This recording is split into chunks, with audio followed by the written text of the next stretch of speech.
الذي خلق كل شيء زوجين وأوجب علينا الإحسان بالوالدين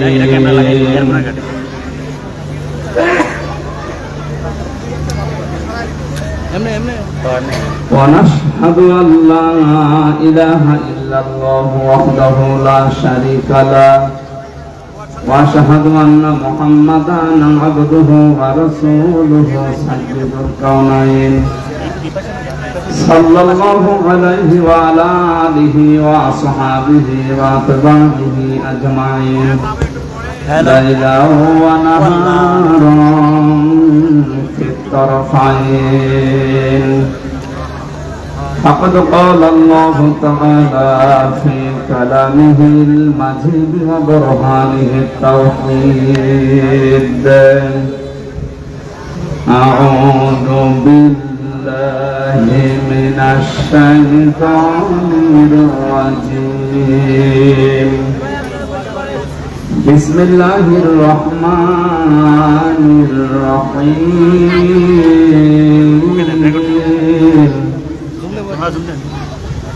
يا أيها النبي إذا جاءك المؤمنات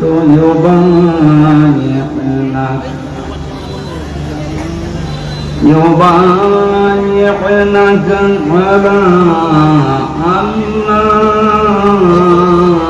يشركن بالله شيئا صدقت يا ربنا عن أبي هريرة رضي الله تعالى عنه قال قال النبي صلى الله عليه وسلم اتقي دعوة المظلوم فإنها ليس بينه وبين الله حجاب رواه مسلم وقال تعالى في شان حبيبي وما زادهم إلا إيمانا وتسليما اللهم صل على محمد وعلى آل محمد كما صليت على إبراهيم وعلى آل إبراهيم إنك حميد مجيد اللهم بارك على محمد وعلى آل محمد كما باركت على إبراهيم وعلى آل إبراهيم إنك حميد مجيد সাইদ ভাইয়ের মা মগধ ভাইয়ের মা রায়হান ভাইয়ের মা ইয়ামিন ভাইয়ের মা তোমরা বড়ই ভাগ্যবতী আনলে ধরাই দিনের জ্যোতি সালাম জানাই তোমায় ফেরেশতা মা সালাম জানাই তোমায় ফেরেশতা আলহামদুলিল্লাহ বাংলাদেশের ঐতিহ্যবাহী জেলা গাজীপুর কাশিমপুর থানার অন্তর্গত জরুন ঈদগাহ ৬ নম্বর ওয়ার্ড গাজীপুর মহানগরে সমাজ কল্যাণ ফি সাবিলিল্লাহ ফাউন্ডেশনের উদ্যোগে বৈষম্য বিরোধী ছাত্র আন্দোলনে সকল শহীদদের মাগফিরাত কামনায় তাফসীরুল কোরআন মাহফিলের সম্মানিত সভাপতি বিশিষ্ট ইসলামী চিন্তাবিদ শিক্ষাবিদ হযরত আল্লামা ইমদাদুল হক দামাত বারাকাতুহুল আলিয়া এখানে যারা আলোচনা রাখবেন মুফাসসিরে কোরআন ইসলামী চিন্তাবিদ মাওলানা শাইখ আলী হাসান ওসামা রাজবাড়ী আলোচনা রাখবেন মুফাসসিরে কোরআন জনাব মাওলানা শাইখ জামালউদ্দিন ঢাকা মেহমান রহমান ভাই এসে গেছেন আমরা অল্প কিছু সময় কথা বলবো মঞ্চে বসা ওলামা ইকরাম সামনে বসা মুসলমান ভাইরা পর্দার আড়ালের সম্মানিত মা এবং বোনেরা প্রান্তীয় গাজীপুর, পাশে কাশিমপুর কারাগার। ওখানে আমার বহু ভাইয়েরা এখনো পর্যন্ত আছে, তাদেরকেও সালাম জানাচ্ছি। দল, মত, জাতি, বর্ণ, ধর্ম নির্বিশেষে কোরআনের এই অনুষ্ঠানে আমরা যারা এসেছি, মুসলমানদের সংস্কৃতি এবং ঐতিহ্য এটা। অন্তর্বর্তীকালীন সরকারের প্রধান উপদেষ্টা ডক্টর মোহাম্মদ ইউনূস কয়েকদিন আগে ঘোষণা দিয়েছেন, এদেশে কোনো ধর্মীয় অনুষ্ঠানে যদি অনুমতি না লাগে, মুসলমানদের কোরআনের প্রচারে কোনো অনুমতি কোনো ফেরেশতা নেওয়ার দরকার। গত পরশুদিন মনে হয় আমি পাবনাতে যাচ্ছিলাম, কুষ্টিয়া থেকে। গোয়েন্দা বিভাগের প্রধান যিনি আছেন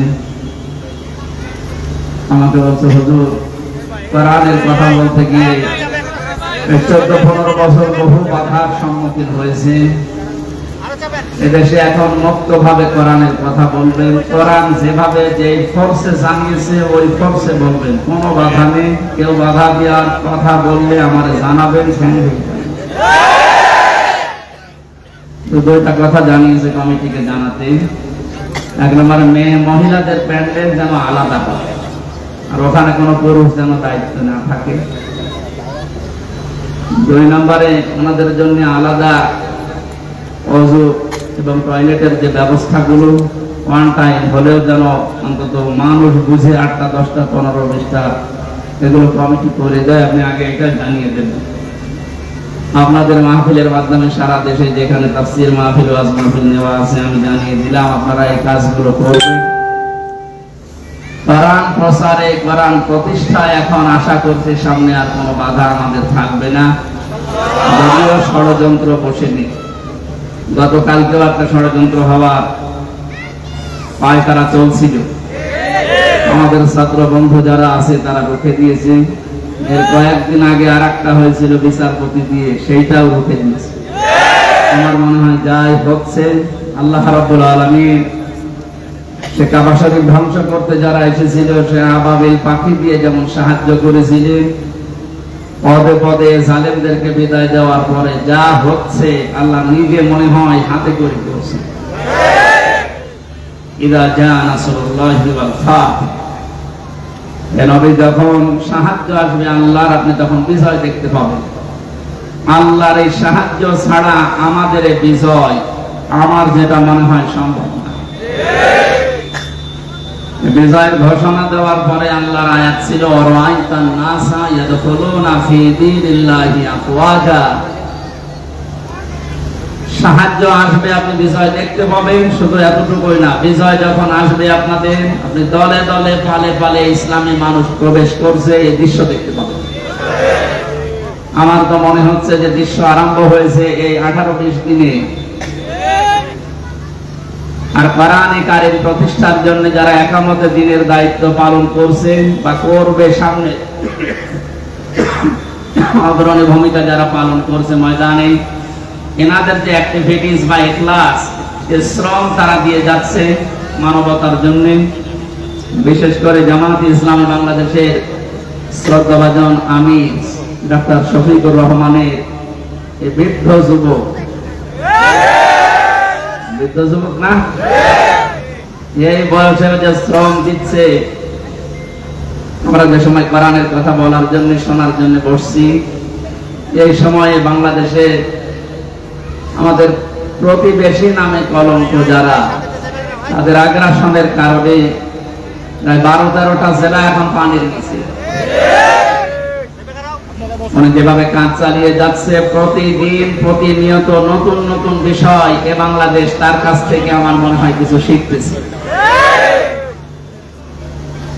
এই অবস্থায় ঐক্যের ডাক দিয়ে 75টার উপরে শুধু ইসলাম নিয়ে যারা দল করে, রাজনীতি করে এই দেশে, তাদেরকে সব এক জায়গায় করার চেষ্টায় আছে এবং সফল হচ্ছে। এই কঠিন মুহূর্তে এখনো পর্যন্ত যদি ছোটখাটো বিষয়গুলো আমাদের ভেতর থেকে অহংকার, হিংসা, তাকাব্বুরি এবং মনের ভেতরে যে কালিমাগুলো আছে দূর করতে না পারি, আবার কোন জালেম এসে যদি চেপে বসে ও পাথর সরানো কিন্তু কিয়ামত হয়ে যাবে। একটা উদাহরণ পড়ছিলাম, একটা হোস্টেলে 100 জন ছাত্র থাকে, প্রতিদিন তাদেরকে নাস্তায় সিঙ্গাড়া দেওয়া হয়। সিঙ্গাড়া নাম শোনেননি? 20 জন এসে নালিশ দিয়েছে হোস্টেল সুপার যিনি আছে তার কাছে যে আমরা এই সিঙ্গাড়া খাবো না, আমরা অন্য কিছু চাই নাস্তায়। উনি চিন্তা করলেন একবারও তো হুট করে বন্ধ করা যায় না, সবাইকে ডাক দিয়ে বললেন যে যা খেতে চাও কাগজে লিখে দাও। একবারে 20 জন হাত তুলেছে যে আমরা সিঙ্গাড়া খাবো না। সিঙ্গাড়া খাবো না বলে যারা আদেশ দিচ্ছে বা আহ্বান জানাচ্ছে এদের সংখ্যা মাত্র 20 জন। কয়জন? এখনো বাকি আছে বলেন। এর ভেতরে হয়তো 16 জন লিখে দিয়েছে যে আমরা রোল চাই, 15 জন লিখে দিয়েছে হয়তো যে পাউরুটি কলা চাই। এভাবে দেখতে দেখতে শেষ পর্যন্ত দেখা গেল যে 20-এর উপরে আর পার হচ্ছে না। 20-এর বাইরে যারা ছিল তারা কি সংখ্যায় কম না বেশি? কত বেশি বলেন তো? 4 ভাগ। কত বেশি? এরপরেও কারোটা পাস হয়নি, হয়েছে কারটা? ওই 20 জনের কাছে। এখানে আমাদের অবস্থান সামনে কিন্তু এরকম আসতেছে। আমরা নিজেদের ভেতরে কাদা ছড়াছড়ি করে ভুল বুঝে এতদিন যা করেছি আমরা একা করেছি তা না, আমাদেরকে করানো হয়েছে। আমি গোয়েন্দা বিভাগদের কাছ থেকে বহু তথ্য পেয়েছি এই 3 বছর জেলে থাকার কারণে। ওখানে তো সব রাজা মহারাজা মহারথী ওখানে আছে। ওনারা জানিয়েছে যে ইসলামকে এ দেশে যেন দাঁড় করাতে না পারে, সেই জন্য ছোটখাটো বিষয় নিয়ে মানুষের ভেতরে মতভেদ তৈরি করার জন্য জেনারেল মানুষগুলো যা করে করুক, হুজুর ছাড়া টুপিওয়ালা ছাড়া যেন এক জায়গায় হতে না পারে। যদিও সংখ্যায় এরা একেবারে কম না। কম নাকি? আমার মনে হয় এদেশে আমরা যারা শুধু টুপি মাথায় দেয় আর কারো লাগার কথা না, শুধু টুপিওয়ালা মানুষগুলো যদি এক হয়ে যায় আর ওদের ষড়যন্ত্র যদি কাজে না লাগে, দায়িত্বে যিনি ছিলেন এতদিন 41 সাল টার্গেট দিয়েছিলেন, অতদিন লাগবে না, 41 ঘন্টায় দেশে ইসলাম দাঁড় হয়ে যাবে ইনশাআল্লাহ। দিন যেভাবে যাচ্ছে এবং বিভিন্ন জেনারেল মানুষগুলো, এমনকি আজকে 3 জন হিন্দুকে দেখলাম তারা ডাক্তার শফিকুর রহমানের হাতে হাত দিয়ে ইসলামী আন্দোলন করবে, জামাত ইসলামী বাংলাদেশে ওরা অলরেডি যোগ দিয়েছে। মূর্খ মানুষ না তারা, প্রত্যেকেই শিক্ষিত, সবগুলো বিশ্ববিদ্যালয় থেকে অনার্স মাস্টার্স পড়া। তারা বুঝতেছে যে এই জামানা যা শুরু হয়েছে 15 বছর যা দেখলাম, মানবতার ফেরিওয়ালা বিভিন্ন মানুষের নামে আমরা শুধু শুনেছি, বাস্তবে তাদেরকে দেখি নাই। যেটা এখন দেখতে পাচ্ছি ডাক্তার শফিকুর রহমানের বেতনে। এই যে পাশেই কারাগার, আমি ছিলাম এখানে 3টা বছর। ডাক্তার শফিকুর রহমান সাহেব 4 তলায় ছিলেন, আমরা ছিলাম, উনি 2 তলায় ছিলেন, আমরা ছিলাম 4 তলায়। ডক্টর সাথে 4 দিন ছিলাম। যে ব্যবহার আমি পেয়েছিলাম, ওনার যে আচরণ, ওনার যে আমল, ওনার যে অবস্থান, ওনার ইমানের আমলে, আমরা হাজারো আলেম জেলায় ওই পর্যায়ে আমরা এই জেনারেল মানুষের কাছে হেরে গেছি। ওনারা এক একটা সেজদায় কেটে যেত 45 মিনিট, 1 ঘন্টা করি, আর 1 ঘন্টায় আমাদের 10 রাকাত নামাজ হয়ে যায়। আমার যতটুকু বিশ্বাস আমার মনের, আমার ইমানের, এই অ্যাক্টিভিটিস এবং ইখলাসের কারণে আল্লাহ রাব্বুল আলামিন দলে দলে পালে পালে মানুষদেরকে ইসলামে আজ প্রবেশ করাচ্ছে। এটা যেন অব্যাহত থাকে। 5 তারিখের আগ পর্যন্ত মাত্র 20 ভাগ মানুষ চাইতো যে দেশে ইসলাম কায়েম হোক। এই 18-19 দিনের ব্যবধানে এখন প্রায় 35 ভাগের উপরে মানুষ অলরেডি চাচ্ছে যে দেশে ইসলাম দিয়ে, কোরআন দিয়ে দেশটা চলুক। আমরা তো দেখলাম এই 53 বছর, যদিও আমরা 33 বছর, আমার মুরব্বী যে বসে আছে, এই সমস্ত মানুষগুলো তো দেখেছে যে বাবা চালিয়েছে যে কেমন লাগে, দেখে নাই? স্বামীও চালিয়েছিল, মানুষ দেখেছে। চাচা চালিয়েছে, জোর করে হোক আর যেভাবে হোক, তাও মানুষ দেখেছে। বউ চালাইলো দেখলাম, অন্তত আমি দেখেছি। ভাবিও চালিয়েছিল, দেখেছিলাম। এখন শুধু দেখতে বাকি আছে যে এই কোরআন দিয়ে দেশ চললে কেমন দেখা যায়। এটা দিয়ে চালান, এই কারাগার লাগবে না। কারাগার লাগবে কোন কারণে? এটা দিয়ে চললে অপরাধ হলে যে সঙ্গে সঙ্গে বিচার হয়ে যাবে, অপরাধ শেষ। এখানে বছরের পরে বছর মানুষকে কারণে অকারণে আপনি আটকিয়ে বেকার কষ্ট দেবেন কোন কারণে? আমি যে সিঙ্গাড়ার উদাহরণ দিলাম, 100 জনের মাত্র 20 জন চায়, 80 জন মানুষ থাকার পরেও তাদের তা পাস হয়নি। এই কারণেই বাংলাদেশের মুসলমান গুলো আজ আমরা যদি এক হতে পারতাম, 3 বছরে যে নির্যাতন, জুলুম, অত্যাচার শিকার আমরা হলাম, বিশেষ করে আলেমেরা 76 জন আলেম আমরা এক জায়গায় ছিলাম, হেফাজত ইসলাম বাংলাদেশ সহ, চরমনায়ের কিছু মরিদ ভাই সহ আমরা, একজন হিন্দু ছিলেন জেলা, এই লোকটা আমার সামনে একটা মুসলমানকে, দাড়িওয়ালা মানুষকে একটু মনে হয় কমান্ড মানে নাই, এই জন্য লোক দিয়ে যেভাবে পিটিয়েছে, ওই সময় মনে মনে হচ্ছিল যে এদেশে 96% মুসলমান আর মাত্র 4% ওরা। আর কিভাবে পেটটা কোনো খুব বেশি বড় জিনিস না, মানে ছিল না। একদিন একটু হইচই হচ্ছিল, ওই বাইরে যেতে নিষেধ করেছে, উনি একটু গিয়েছে। প্রত্যেকটা এরিয়া তো ভাগ করা আছে, একটু বের হয়েছিল রাস্তায়, যেভাবে মারধর করলো, নিচতলায় নিয়ে আটক করে আবার এই যে ডান্ডা বেড়ে দিয়ে, মানে সহ্যের বাইরে এই অবস্থা তৈরি হয়েছিল শুধু আমাদের এই মতানক্যের কারণে। আল্লাহ রাব্বুল আলামিন ওই দৃশ্য যেন আর কোনোদিন আমাদের দেশে সামনে নিয়ে না আসে। আমরা যেন দেখতে পাই যে আল্লাহর এই কালাম দিয়ে আমাদের এই 56,000 বর্গ মাইল চলছে। আশপাশে যারা শত্রুতা করার, ষড়যন্ত্র করার দুঃসাহস দেখাচ্ছিল, ডক্টর মোহাম্মদ ইউনূসের এক ধমকে অনেকেই থেমে গেছে, কিন্তু তারা গোপনে চালাচ্ছে। তাদের তো পেছনে ভয় আছে, 7 সিস্টার যদি একবার ভেঙে যায়, ওরা যেমন বাংলাদেশ পাকিস্তান থেকে ভাগ করেছিল, এখন পাকিস্তান আর বাংলাদেশ মিলে ভারতকে টুকরা টুকরা করে ছাড়বে।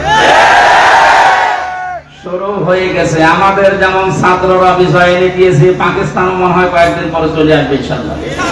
এরপরে দেখবেন ভারতেও শুরু হয়ে গেছে। কোরআনের কথা শুনতে এসেছি, আমরা তাফসীর আকারে কথা বলবো। ওখানে লেখা আছে তাই যে আল্লাহ আমাদেরকে কঠিন মুহূর্ত চলছে, যেহেতু বাংলাদেশে কত মানুষ পানির নিচে, কত মানুষ বিনা কারণে অকারণে এই জেলখানায় পচতেছে। আল্লাহ রাব্বুল আলামিন এই সময় আমাদেরকে কোরআনের কথা শোনার জন্য নিয়ে আসলেন। আমরা খুশি এবং আনন্দ চিত্তে বলছি আলহামদুলিল্লাহ। আল্লাহ পাক বলেন, তাহা মা আনজালনা আলাইকাল কুরআনা লিতাশকা।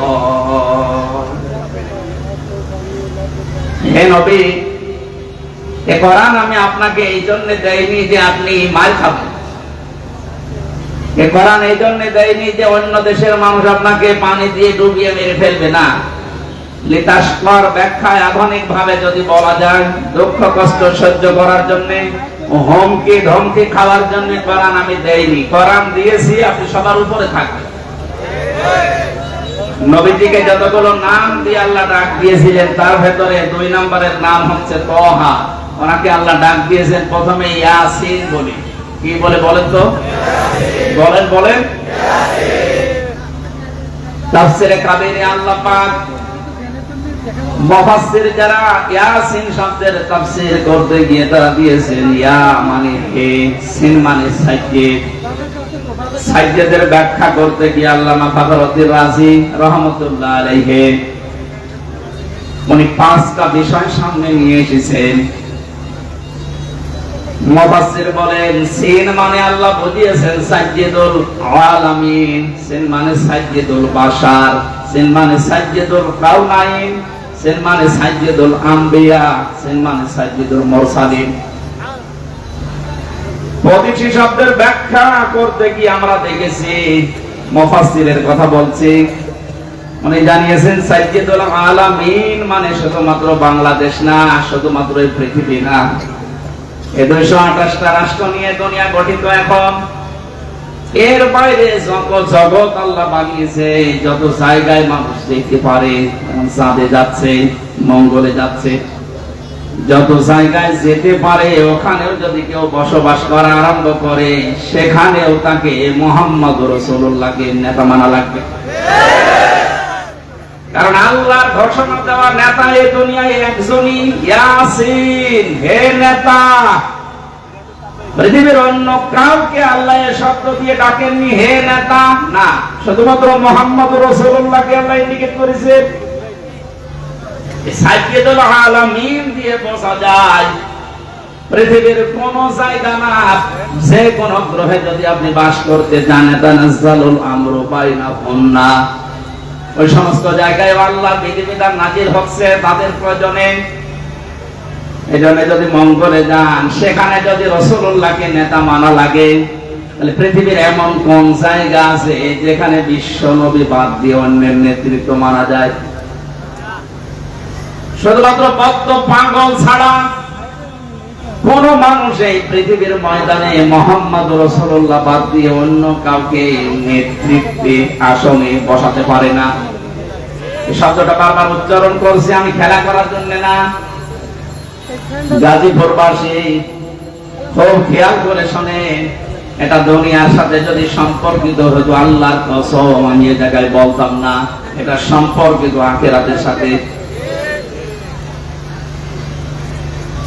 আল্লাহ পাক জানিয়েছেন, ময়দানে মহাশারে মানুষ যখন হাজির হবে, ওই সময়ে মানুষকে আমি বিচারের কাঠগড়ায় দাঁড় করানোর জন্য 3টি স্টেপে সাজাবো। প্রথমেই মানুষকে ডাক দেওয়া হবে আল্লাহর সামনে দল দল করে।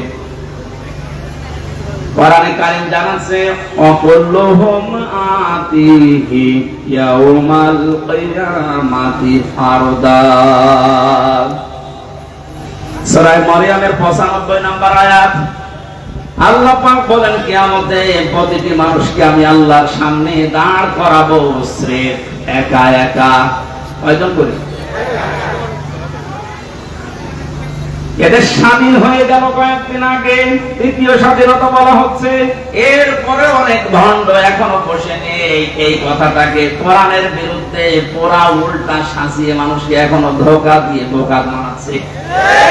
কোন চিন্তা করবা না, চিন্তা নেইও, আমরা আছি, পার করে দেব।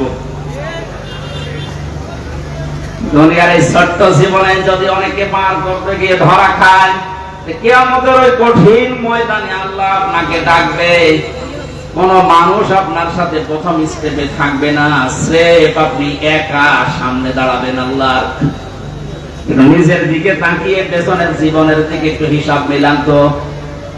সত্যি যদি আল্লাহ আপনাকে ডাক দিয়ে বলে, পড়, ইকরা কিতাবাকা কাফা বিনাফসিকা লিয়াউমা আলাইকা হাসিবা। সূরা বানী ইসরাঈলের 14 নম্বর আয়াতে আল্লাহ জানিয়েছেন, এটা পড়, জান্নাতে যাবি না জাহান্নামে যাবি, কারো জিজ্ঞাসা লাগবে না, তুই নিজেই যথেষ্ট। এখানে যত আসামি জেলখানায় আছে, গাজীপুর, কাশিমপুর সহ প্রত্যেকটি আসামিকে আদালতে তোলার সময় বিচারক কিন্তু জিজ্ঞাসা করে তার অপরাধ সম্পর্কে, যেটা করেছেন কিনা। বিশেষ করে 164 যখন নেয়, ম্যাজিস্ট্রেট কিন্তু জিজ্ঞাসা করে, যা যা বললেন আপনি এগুলো করেছেন কিনা। আল্লাহর বিচার ব্যবস্থা পুরা উল্টা। ইয়ারাফুল মুজরিমুনা বিসিমাহুম ফায়ুখাযু বিন নাওয়াসি ওয়াল আকদাম আবিআইয়ি আলা'i রাব্বিকুমা তুকাযিবান। বলেন আল্লাহু আকবার। আল্লাহ পাক বলেন, কিয়ামতের দিন আমি অপরাধীকে জিজ্ঞাসা করব না যে এটা করেছিস কিনা। কিয়ামতের দিন আমি তার শরীরের ভেতরে অপরাধগুলো ফুটিয়ে তুলব। এর তাফসীরে আমি 10 প্রকার আকৃতির কথা পেয়েছি।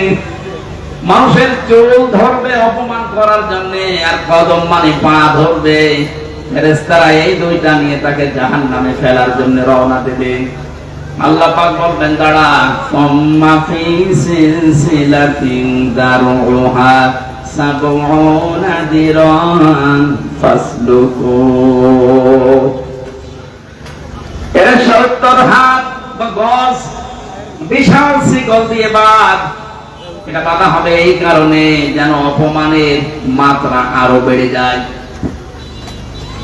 15টা বছরের যে দৃশ্যগুলো আমি আদালতে দেখেছি, বিশেষ করে আমার 3 বছরে, সাইকুল হাদিসের সন্তান সাইকুল হাদিস এবং হাজারো আলেম, আজকে একজন মাজলুম আলেম বের হয়েছে, মুফতি জসিমউদ্দিন রহমানী। আল্লাহ পাক তাকে হায়াতে তাজ্জেবা সিহাতে কুল্লিয়া দান করেন, বলেন আমিন। এই আলেমদের জুতা টানার যোগ্যতাও যারা দায়িত্বে ছিল তাদের ছিল না। অথচ এই মানুষগুলোকে আদালতে হাজির করতে গিয়ে দেখতাম পায়ে দিয়েছে ডান্ডা বেড়ি, হাতে দিয়েছে হ্যান্ডকাপ, যেটা দিলে হাত কেটে যায়, মাথায় দড়ি থেকে ছাগলের মতো গরুর মতো টানতে টানতে নিয়ে যেত। আর বিভিন্ন তালায় জালেমদের দোসররা জালেমরা থেকে টিপ্পনি কাটতো। দেখ কি অবস্থা। আমার মনে হয় পুরা বিষয় আল্লাহ পুরাটাই পাহাড়ের মতো উল্টিয়ে দিয়েছে। কালামানিকের যে অবস্থা, ওর নাকি শুনলাম অন্ডকোষ উড়িয়ে দিয়েছে।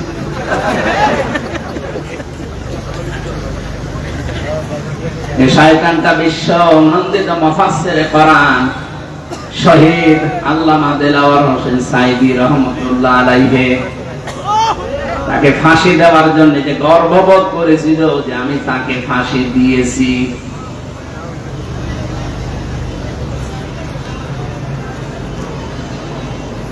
গাজীপুরবাসী, আমার তো মনে হচ্ছে এখন যে জালেমগুলোর উপরে মানুষের ক্ষোভ, রাগ এবং বাস্তবতা যেটা দেখা যাচ্ছে, কেউ ডিম ছুঁড়ে মারছে, কেউ পানি মারছে,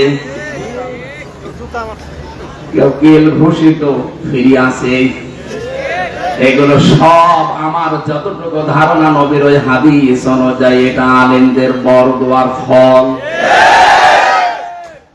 বিশ্বনবী জানিয়েছেন ইত্তাকি দাওয়াতাল মাসলুম, পৃথিবীর মানুষেরা সাবধান, তুমি আর যাই করো না কেন মাজলুমের বরদোয়া থেকে নিজেকে বেশি বাঁচিয়ে রাখবা, কারণ এটা তো কঠিন বিষয়। ফাইন্নাহা লাইসা বাইনাহু ওয়া বাইনাল্লাহি হিজাব।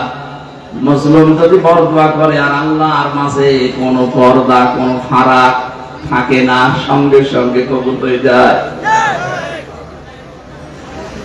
আমার মাথায় দড়ি দিয়ে যখন নিয়ে গিয়েছিল, প্রথমে এত অসহায় মনে হচ্ছিল নিজের কাছে যে আল্লাহ কি করেছি।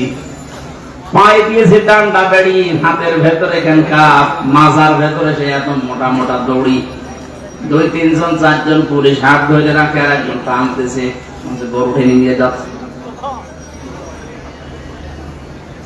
দুনিয়ায় যদি আল্লাহ এটা উল্টিয়ে দেখাতে পারে, আখিরাতের বিচার তো আলাদা। কিয়ামতে আপনি একা দাঁড়াবেন, কোন সাক্ষী লাগবে না, আপনার শরীরের ভেতরে ওই বিষয়গুলো আল্লাহ ফুটিয়ে তুলবে।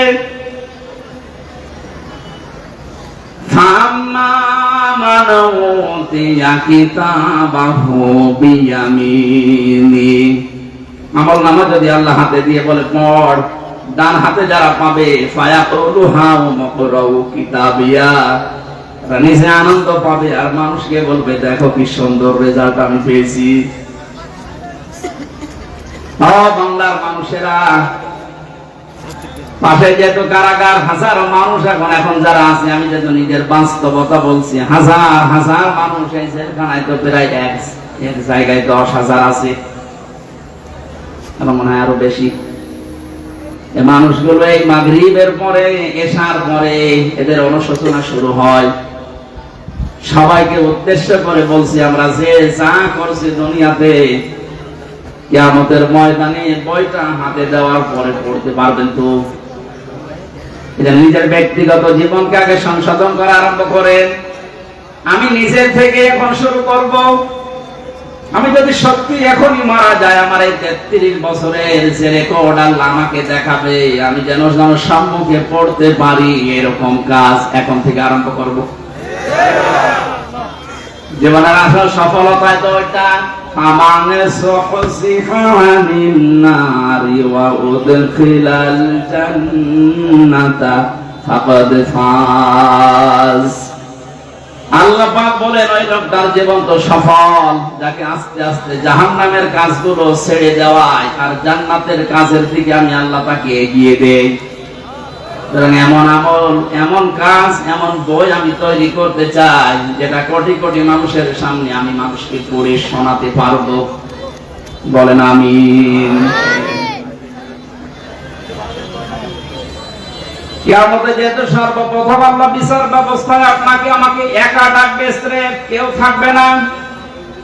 সূরা মারইয়ামের 95 নম্বর আয়াত অনুযায়ী যদি এখনো কেউ ধোঁকায় পড়ে থাকেন যে না আমার বাবা আছে বাঁচাবে, আয়াত অনুযায়ী এটা পুরা মিথ্যা আশ্বাস। কথা বলেন না কেন? কেউ থাকবে না পাশে, আপনি স্রেফ একা থাকবেন। বিচারের দ্বিতীয় স্টেপে আল্লাহ এবার ডাকবেন, ইয়াউমা নাদউ কুল্লা উনাসিম বিইমামিহিম। সূরা বানী ইসরাঈল 82 নম্বর আয়াতের 72 নম্বর আয়াতের প্রথম অংশে আছে আল্লাহ বলেন কিয়ামতে এবার আর তোকে একা না, তোকে ডাক দেব আমার দরবারে তোর নেতার সাথে। কার সাথে? এটা যদি কেউ রাজনীতি মনে করেন আপনার কপালে আগুন লাগবে। আল্লাহ পাক বলেন কিয়ামতে আমি তোকে তোর নেতার সাথে ডাক দেব।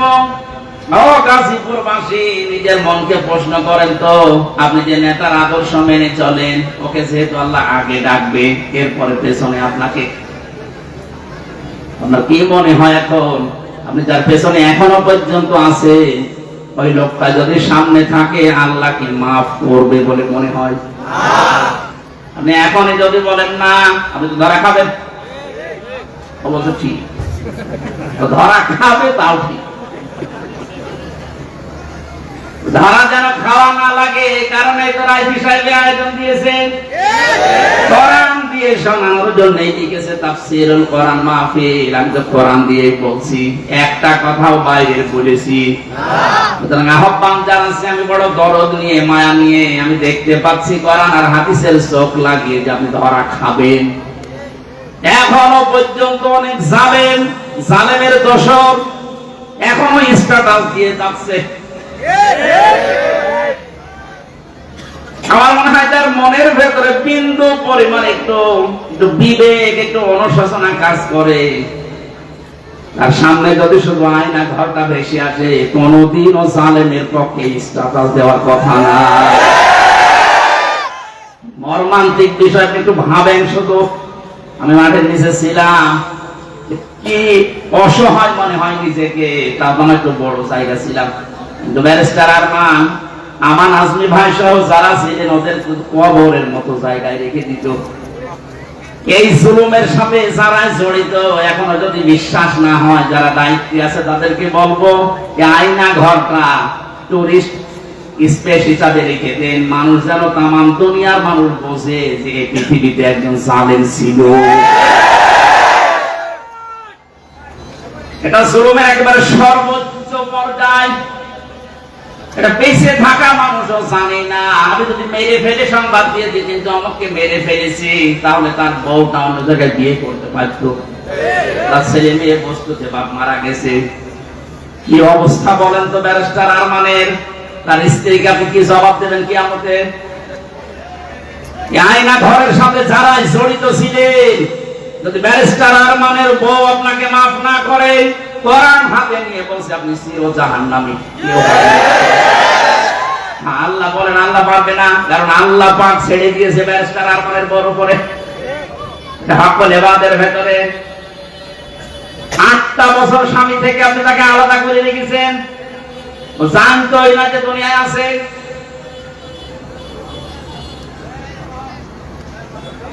আমি কয়দিন থেকে আমার অবস্থা হালচাল শেষ হয়ে গেছে, আর সে 8টা বছর। এর বড় যদি কোনো মানুষ জালেমের পক্ষে কথা বলে, কি বলে তো বলে বিবেক, কি বলে তার আপনার বিবেক বলে কিছু আছে না?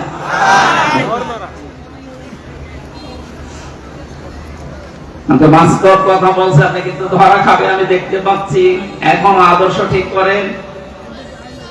বহু মানুষকে দেখলাম কিচ্ছু হয়নি, এখন যেহেতু বাপ নিয়ে আসে, শুধু এইটা দিয়ে চললে কেমন দেখা যায়? চর্মচোখে আল্লাহ তুমি আমাদেরকে অন্তত তাড়াতাড়ি দেখা তৌফিক দাও যে কোরআন দিয়ে দেশটা চলছে।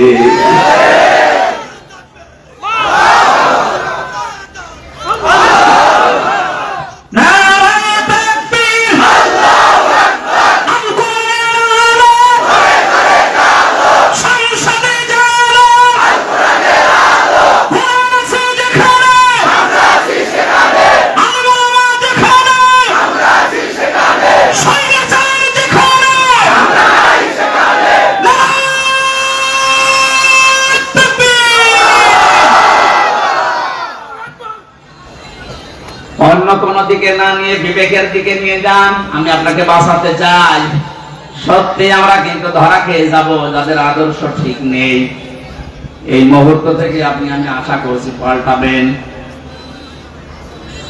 2 নম্বরের ব্যাখ্যায় পেয়েছি আল্লাহ নবী জানিয়েছেন, আমাকে আল্লাহ ইয়াসিন বলে ডাক দেওয়ার কারণে সিন মানে সাইয়্যিদুল আলামিনের পরে সিন মানে সাইয়্যিদুল বাশার। সিন মানে কি? বাশার মানে মানুষ। মানুষ পদবাচ্যে যারা বিবেচিত, এ কথা যা বলেন।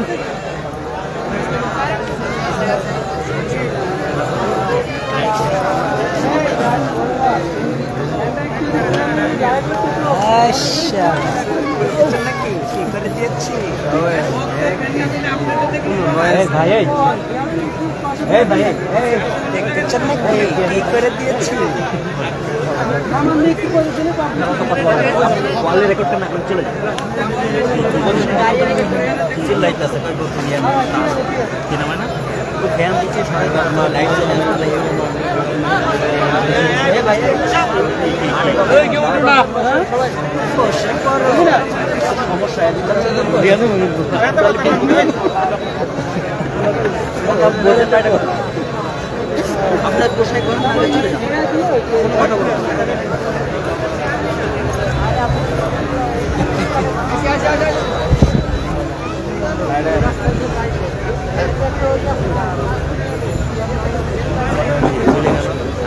সুবহানাল্লাহ আলহামদুলিল্লাহ লা ইলাহা ইল্লাল্লাহ সুবহানাল্লাহ আলহামদুলিল্লাহ লা ইলাহা ইল্লাল্লাহ লা ইলাহা ইল্লাল্লাহ মুহাম্মাদুর রাসূলুল্লাহ।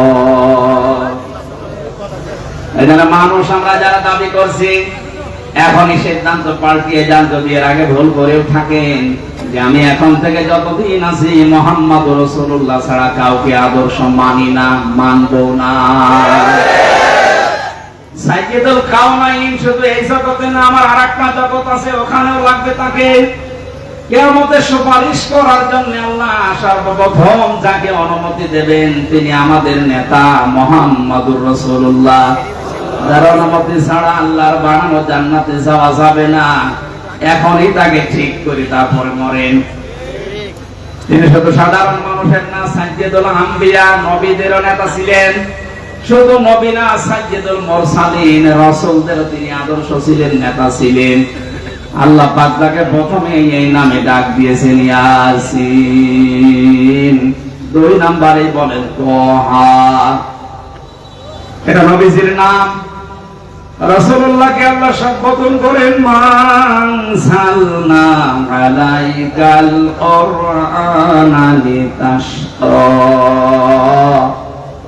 হে নবী, আপনাকে আমি কোরআনটা এই জন্য দেইনি যে আপনি অপমান হয়ে থাকবেন, অপদস্থ হবেন না, খেয়ে থাকবেন, বন্যার পানিতে ডুবেই মরে যাবেন না। কোরআন দিয়েছি এগুলো সব মোকাবেলা করার জন্য। জোরে বলেন সুবহানাল্লাহ। এটা মোকাবেলা করার জন্য যদি কোরআন দিয়ে থাকেন, তাহলে কোরআনকে ওই পর্যায়ে নিয়ে যাওয়া লাগবে যেখানে কোরআন গেলে চিন্তা থাকে না, দুঃখ থাকে না।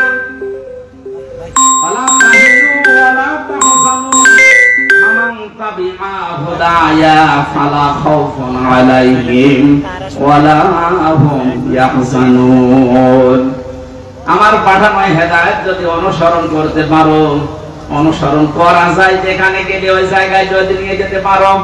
প্রশ্ন আসতে পারে অনুসরণ তো করি, হ্যাঁ। আজ আমাদের অনেকের ঘরে ঘরে কোরআন শরীফ আছে, কিন্তু যেখানে থাকা দরকার ওই জায়গায় না থাকার কারণে আজ হাজারো মানুষ জায়েজ জিনিস জায়েজ জানার পরও মানতে পারছি না।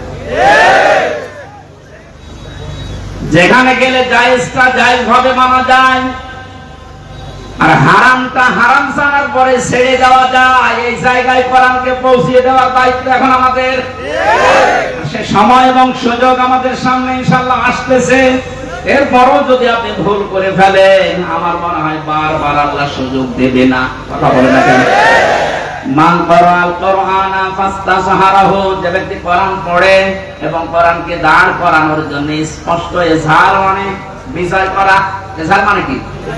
কোরআনকে বিজয় করার জন্য যারা চেষ্টা চালায়, ফাহাল্লা হালালাহু ওয়া হারামা হারামাহু, এর হালালকে হালাল জেনে আঁকড়িয়ে ধরে, হারামকে হারাম জেনে ছেড়ে দেয়, আদখালাহুল্লাহুল জান্নাহ।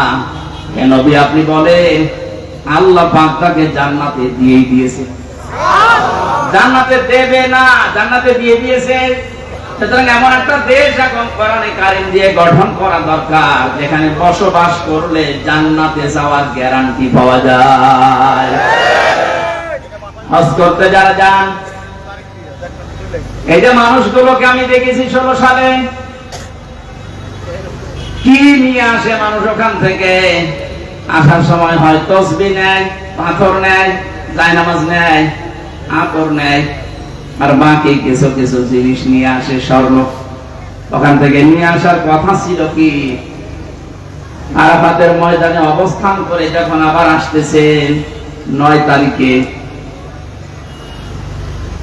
মুজদালিফার যে ময়দানটা আছে, লক্ষ লক্ষ নারী পুরুষ খোলা আকাশের নিচে, কোন অভিভাবক লাগবে না, একা একা শুয়ে আছে, পাশে যুবতী মেয়ে আছে। কোনদিনকার ওয়াজ পর্যন্ত সাহস হয়নি যে একটু তাকায়। বলে না কেন? যেমন তেমন মেয়ে লোক না, বিশ্ব সুন্দরী যারা, তারাও শুয়ে আছে।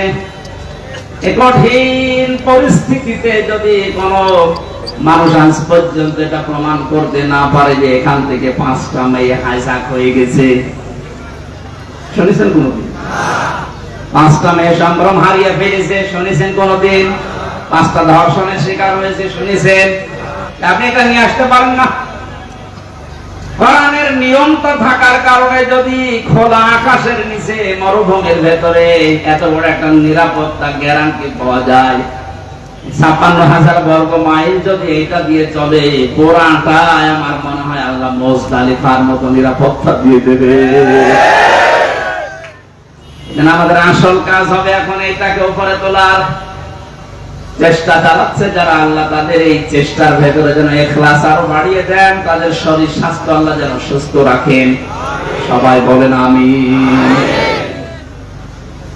দরুদ পড়ছি, সালাম পাঠাচ্ছি আমাদের নবী মুহাম্মদ রাসূলুল্লাহর উপরে, যিনি আর্থ মানবতার মুক্তির জন্য দুনিয়াতে এসেছিলেন। এখন তার আদর্শটা দিক বিদিক ছোটাছুটি করছে মানুষ, এই কারণে আমরা এখনো পর্যন্ত অসহায় হয়ে আছি দুনিয়ার ময়দানে। আল্লাহ যে উদ্দেশ্য নিয়ে তাকে পাঠিয়েছিলেন, তাকে যদি আমরা ওইভাবে গ্রহণ করতে পারি, এখন আমরা নেতৃত্বের জায়গায় যেতে পারবো ইনশাআল্লাহ। আল্লাহ যেন ওটা দেখার তৌফিক আমাদের দেন, বলেন আমিন। আজকের আমার আলোচনার বিষয় হচ্ছে ঈমান আনার কিছু শর্ত আছে। এখানে আরেকটা আলোচনা আছে সামনে, ওখানে ঈমান নষ্ট হয়ে যায় কি করলে, ওই বিষয়গুলো আমি কোরআন আর হাদিস দিয়ে তুলে ধরবো। আজকের আলোচনার বিষয় ঈমান আনলেই না, আমরা যেহেতু ঈমান পাইনি, আমরা ঈমান এনেছি, এই কথাটা ঠিক হয়। আমরা ঈমান পেয়েছি না ঈমান এনেছি? হ্যাঁ, ক্লাস চলছে, জবাব দেন তো ছাত্রের মতো। আমরা এখানে যারা আছি ঈমানকে এনেছি না ঈমান পেয়েছি? বাপ দাদা পূর্বপুরুষ মুসলমান ছিল, এসেছি ওই ঘরে, এই জন্য আমিও মুসলমান, আমারও ঈমান ওই পর্যায়ে। তো সাহাবায়ে কেরাম ঈমান পেয়েছিলেন না ঈমান এনেছিলেন? কোরআনে কারিমে আল্লাহ যে বারবার ডাক দিয়েছেন, ঈমান পেয়েছো যারা না ঈমান এনেছো যারা। ইন্নাল্লাযীনা আমানু নিশ্চয় যারা ঈমান পায়, কি যারা ঈমান আনে, তাহলে ঈমান আনার বিষয়, ঈমান যদি কেউ আনতে চায়, বিশ্ব নবীকে আল্লাহ জানিয়েছেন, হে নবী তারা যেন আপনার কাছে আসে যারা ঈমান আনবে বলে 6টা বিষয় তাদেরকে জানাবে, যে এই 6টা হচ্ছে ঈমান আনার শর্ত। সূরা মুমতাহিনার 12 নম্বর আয়াতে আল্লাহ এই দলিলগুলো দিয়েছেন। বিশ্ব নবীর কাছে যে মেয়েরা আসতো বায়াত নেওয়ার জন্য, নবীকে জানিয়েছিলেন পর্দার আড়ালে বসো, তোমাদেরকে আমি বায়াত দিতে রাজি আছি, কিন্তু 6টা বিষয় ওয়াদা করে যাও যে জীবনে কোনোদিন করবা না। আর যারা দায়িত্বে আছেন, উপদেষ্টা মণ্ডলীতে যারা আছেন, কয়েকজন মাত্র হিন্দু, বাকি সব যেহেতু মুসলিম, আর ধর্ম উপদেষ্টা যিনি আছেন তিনি বিশিষ্ট একজন আলেম। ডক্টর আফামা খালিদ সাহেব সহ যারা মুসলমান আছেন, তাদের এই মুহূর্তে ঈমানের দাবি হবে এই দেশে কোরআনে কারিমের এই যে নিয়ম নীতি, সূরা মুমতাহিনার 12 নম্বর আয়াতে আল্লাহ যেভাবে বলেছেন যে ঈমান আনতে হলে এই 6টা বিষয় মানতে হবে। আমার মনে হয় ওনারা 3 মাস টার্গেট নিয়েছে, 3 মাসের ভেতরে এই 6টা যদি প্রতিষ্ঠা করা যায়, যেখানে বাংলাদেশ যাওয়ার কথা চলে যাবে। 19-20 দিনের অবস্থার পরিবর্তন দেখছেন না? এর আগেও তো বন্যা হয়েছিল, তারপরেও তো এখনো পর্যন্ত একটা নিয়ম নীতি আমরা কোরআন থেকে পাইনি, শুধু চলার চেষ্টায় আছেন। ওই সময়ের বন্যায় ব্যক্তিগত ভাবে কিছু মানুষ কিছু করত, আর যারা দায়িত্বে ছিল তারা লোক দেখানোর জন্য কিছু করেছিল, কিন্তু এই 20-22 দিনের, বিশেষ করে এই 7-8 দিনের বন্যায় যা দেখতে পাচ্ছি, একটা ফকির ভিক্ষা করে 300 টাকা পায়, সেখান থেকে 20 টাকা বন্যার্থদের জন্য দিয়ে দিচ্ছে। সুতরাং দেশের মানুষের মন আছে, যেভাবে মন তৈরি হচ্ছে, এই 6টা যে এখানে আল্লাহ আলোচনা দিলেন, এটা এখন সামনে নিয়ে আসা লাগবে। বায়াত শব্দটা আল্লাহ এখানে দিয়েছেন, কোরআনে কারীম জানাচ্ছে, ইয়া আইয়ুহান নাবিয়্যু ইযা জাআকাল মুমিনাতু ইউবাইয়ুনাকা, হে নবী মুমিন নারীরা যখন আপনার কাছে আসবে, যারা ঈমান আনতে চায় যে আমি মুসলমান হব, আমি ঈমানদার হব, আপনার কাছে যারা বায়াত নিতে চায়, আপনি তাদেরকে 6টা বিষয় পরিষ্কার করবেন যে তোমরা মানবা কিনা বলো। যদি এই 6টা বিষয় তারা গ্যারান্টি দিতে পারে, তারা আমি আল্লাহকে গফুর আর রহিম হিসাবে পাবে। বলেন আল্লাহু আকবার। দেখেন তো, আমরা যারা ঈমানদার বলে দাবি করেছিলাম, এখনো করছি, সামনে করবেন, এই 6টা বিষয় আমরা মানতে পারি কিনা। 1 নম্বরে আল্লাহ ঘোষণা দিয়েছেন, আল্লাহ ইউশরিকনা বিল্লাহি শাইআ, হে নবী তাদেরকে জানান তোমরা দুনিয়ার যাই করো না কেন শিরক করবা না, আল্লাহর সাথে অংশীদার স্থাপন করবা না, তার সাথে পার্টনারশিপ করা যাবে না। এই কথাটা যেহেতু পৃথিবীর যত জাতি আছে মুসলমান বাদ দিয়ে সবার বিরুদ্ধে যায়, এখানে আয়াতের ব্যাখ্যা করলে দুনিয়ায় মুসলমান বাদ দিয়ে যত জাতির লোকেরা আছে তারা আমাকে শত্রু মনে করে। আল্লাহর সাথে পার্টনারশিপ করা, শিরক করা, এটা শুধুমাত্র মুশরিকরা করেছে তা না, দুনিয়ায় যত জাতি আছে সব আল্লাহর সাথে শরীক করে ফেলেছে। এটা ইহুদি হোক, খ্রিস্টান হোক, বৌদ্ধ হোক, মুশরিক হোক, কথা বলে না কেন? নবীর ঘোষণা ছিল, আল্লাহ পাক জানিয়েছেন আপনার কাছে যারা আসবে তারা যেন শিরক না করে, এইটার গ্যারান্টি দিতে বলেন। আমরা এই শিরকুল শব্দের ব্যাখ্যা পড়েছি, শিন র কাফ। শিরক প্রধানত 4 প্রকার হয়: শিরক বিজাত, শিরক বিসিফাত, শিরক বিল ইখতিয়ার, আর শিরক বিল হুকুক। তাফসীরের ভাষায় আমরা ভাগ করে করে দেখেছি, এক একটা 4 ভাগ করে হয়, 4 4 16 ভাগ। এরপরে ওইটা আবার 4 ভাগ করা যায়। শেষ পর্যন্ত আমি মিলিয়ে দেখেছি ফি জিলালিল কোরআনে 120 প্রকার শিরক এই পৃথিবীতে মানুষেরা আল্লাহর সাথে করতে পারে। পয়েন্ট আকারে বলতে গেলে দেরি হয়ে যাবে, আমি কয়েকটা পয়েন্ট শুধু মনে করাচ্ছি। আল্লাহ যেটা পারে ওইটা অন্য কেউ পারে, এই বিশ্বাস করার নাম শিরক। আল্লাহকে যে সম্মান দেওয়া হয় ওই সম্মান অন্য কাউকে যদি কেউ দেয় ওইটা শিরক। কথা বলে না কেন? এ জাতিকে অনেকেই সূক্ষ্ম ষড়যন্ত্রের মাধ্যমে বিভিন্ন জায়গায় শিরকের আমদানি করে জাতিকে মুশরিক বানানোর জন্য উঠে পড়ে লেগেছিল। গুরুত্বপূর্ণ ভূমিকা যারা পালন করেছেন বিভিন্ন দাদাদের কথা শোনার মাধ্যমে, তার ভেতরে শিক্ষা ব্যবস্থা যে দুইজন ছিল পরপর এই দুইটা কোথায় পৌঁছিয়েছে শিক্ষাকে? কোটি কোটি টাকা খরচ করে একজন মানুষকে বিভিন্ন মোড়ে মোড়ে দাঁড় করিয়েছে। কি সম্মান তার দিলেন আপনি? একটা দিনও যেতে পারেনি, দেড়টার সময় পালিয়েছে। বিকাল হতে হতে সারা দেশের সব দাঁড়ানো মানুষগুলো শুয়ে পড়েছে। এমনকি আমার কুষ্টিয়ার যে দৃশ্য দেখলাম, যেটা এখন শহীদ চত্বর হয়েছে, ওটা মুজিব চত্বর ছিল। ওটা ভেঙে এত শব্দ, ছাতা ভাঙা যায় না। বহু কষ্ট করে 3 ঘন্টা চেষ্টা করে করে মাটির সাথে মিশিয়ে দিল। কি পেলেন আপনি? এই যে কোটি কোটি টাকাগুলো যদি এখন থাকতো, অন্তত ওই টাকা এখন কন্যাশ্রীদের ভেতরে দেওয়া যেত। আর আমার তো কোরআন হাদিস পড়ার পরে ধারণা যা, ওই মূর্তি বানানোর টাকাগুলো যদি আমরা আজ বন্যার্থ এই মানুষদের কাছে দিতে পারতাম, বঙ্গবন্ধুর কবরে মহান আল্লাহ আরো শান্তি বৃদ্ধি করে দিত। ইসলাম না জানার কারণে আর পাশে যে দালাল গুলো ছিল তারা এদেরকে সঠিকভাবে না বোঝানোর কারণে, বিভিন্ন চাপ থাকার কারণে মানুষগুলো শিরিক করেছে, আমাদেরকেও করাতে বাধ্য করেছে। এখন থেকে যে চাপ নেই, শিরিক এটা মুক্ত হওয়া লাগবে জীবন থেকে। ছোটখাটো অপরাধ যদি হয়, আল্লাহ গফুর আর গফফার নামের খাতিরে মাফ করবে আশা করা যায়, কিন্তু শিরিক করলে আল্লাহ মাফ করবে না, বারবার ঘোষণা দিচ্ছেন। ও গাজীপুরবাসী সহ যারা আছি,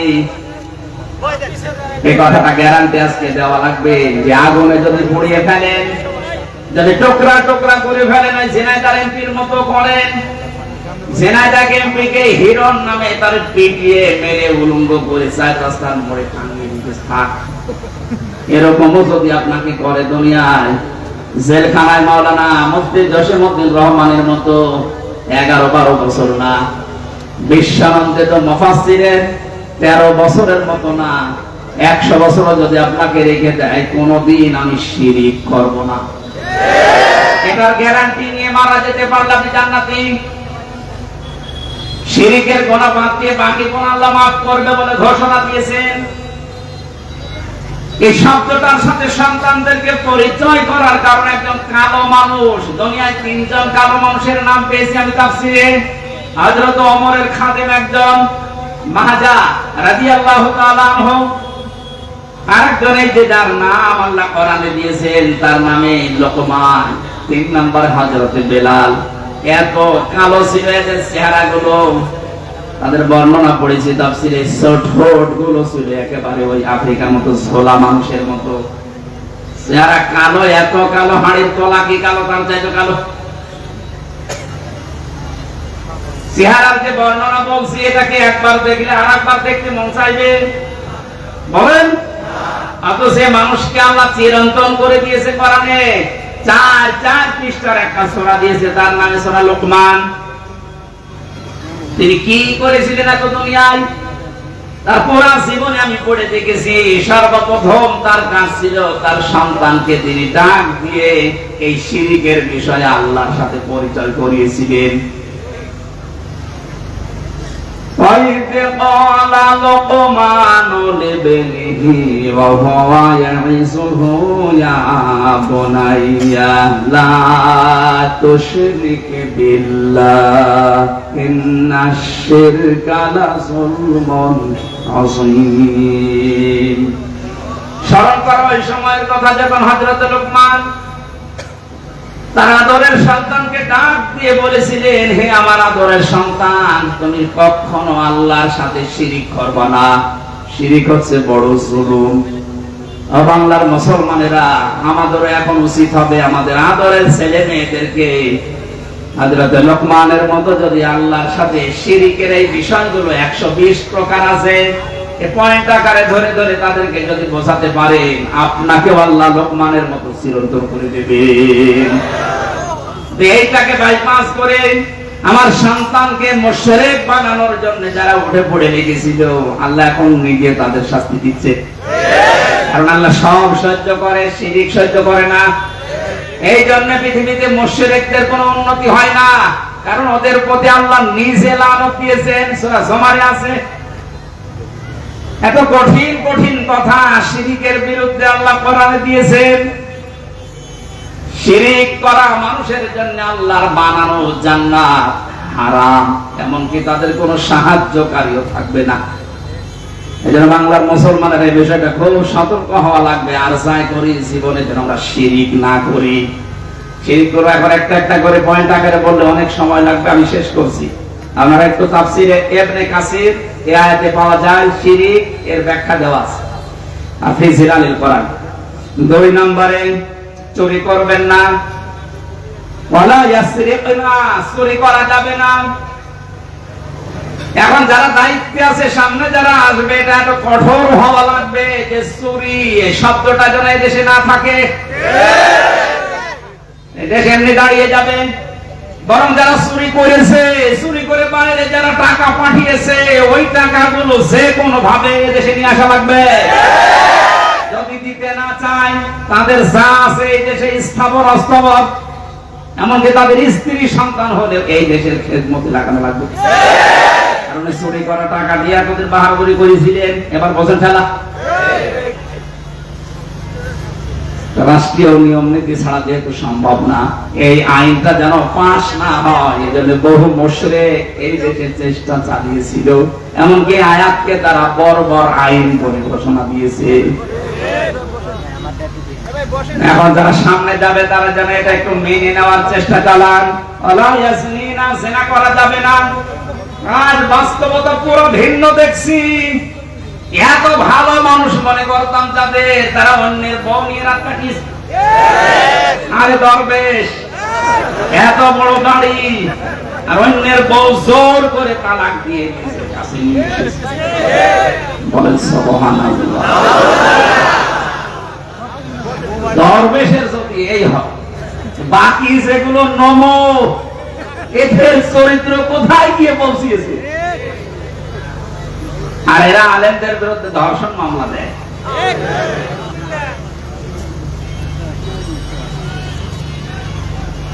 বিচার ব্যবস্থাটাকে, আইনকে একেবারে বাংলাদেশ থেকে একেবারে শেষ করে দিয়েছে যে লোকটা দায়িত্বে ছিল। এটা যেহেতু শুরু হয় নিজের কাছ থেকে, একেবারে অন্তর থেকে, যারা আমরা এখানে আছি জীবনে যাই করি, জিনা এটা খুব খুব মারাত্মক বিষয়। আল্লাহ তাকরাবু জিনা, জিনা করা দূরের কথা, ওর ধারে কাছেও যাওয়া যাবে না। ওটা দিয়ে যেটা আরম্ভ হয়, যে মাধ্যমগুলো দিয়ে, ওই মাধ্যমগুলো এখন কন্ট্রোল করা দরকার। যে সমস্ত বিষয়গুলো উন্মুক্ত আছে, এগুলো কন্ট্রোলে নিয়ে আসা দরকার। বিশেষ করে যে দায়িত্বে আছে, এখন মনে হয় নাহিদ ইসলাম আছে না, উনি যেন আরো শক্ত হন। কারণ মানুষের চরিত্র যদি না থাকে কি আছে বলে। এরপরে আল্লাহ জানিয়েছিলেন সন্তান হত্যা করা যাবে না, অপবাদ দেওয়া যাবে না। এর ভেতরে 3টা পয়েন্ট আমি তাফসীর থেকে পেয়েছিলাম। শেষ করব। চলো চলো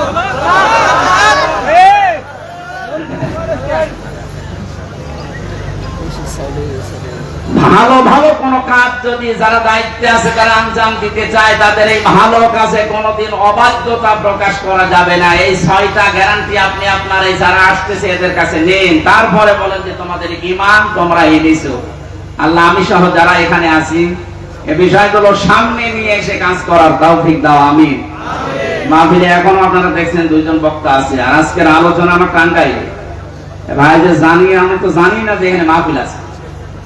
কুষ্টিয়াতে একটা অনুষ্ঠান ছিল, বাংলাদেশ জামাত ইসলামী কুষ্টিয়া জেলা শাখার উদ্যোগে 500 আলেম আজকে এসেছিল। আমি ওখানে ছিলাম। মনে করলাম এটা বাদ দেবো, ওনারা বলেছিলাম 12টার দিকে, ভাই এটা বাদ দিলে হয় না, না আসতে হবে। এই জন্য ওনার ওই 12টায় শেষ করি আমি চলে এসেছি। এখন আর মাত্র 1.5 ঘন্টার সময় আছে টাঙ্গাইল সে গোয়াপুরে যে ওঠা লাগবে, ওইটাই আমার আজকের মাহফিল। যেটা এখনো বড় ভাইরা 2 জন আছে, আলী হাসান ওসামা ভাই আছে, শাহেদ জামাল উদ্দিন ভাই আছে, ওনারা বড় বড় মুফাসসির তাফসীর করবে। আমি আজকে শেষ করে দিচ্ছি ভাই, আগামীতে আরো আশপাশে যেখানে আছে ওই জায়গায় আমাদের 9টায় তুলে দিয়ে যতক্ষণ পারি কথা বলবো। মাহফিলের খরচের জন্য আমার এই যে সাইফুল ভাই আপনাদের অনুরোধ জানিয়েছেন, ভালো কাজে যেন টাকা আপনারা খরচ করেন। যারা এসেছেন 2-4 মিনিট ওনাদের সাহায্যের জন্য, যারা যাচ্ছে একটু মন খুলে দেন। এই যারা আছেন কই আপনার লোকজন আছে না ভেতরে?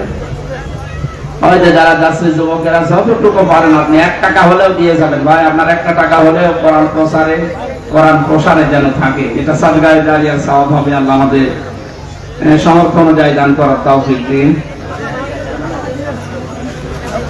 এখন আজান হবে, আজানের পরে আপনার এখানে নামাজ পড়ে মাওলানা শাহেদ জামাল উদ্দিন ভাই উঠবেন, অনেক বড় আলেম এবং গবেষক।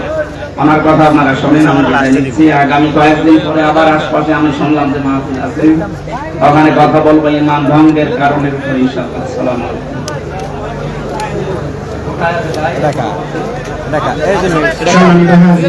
আমাদের এখানেই জামাত হবে, জামাতের পরে আমাদের পরবর্তী মেহমানের আলোচনা আমরা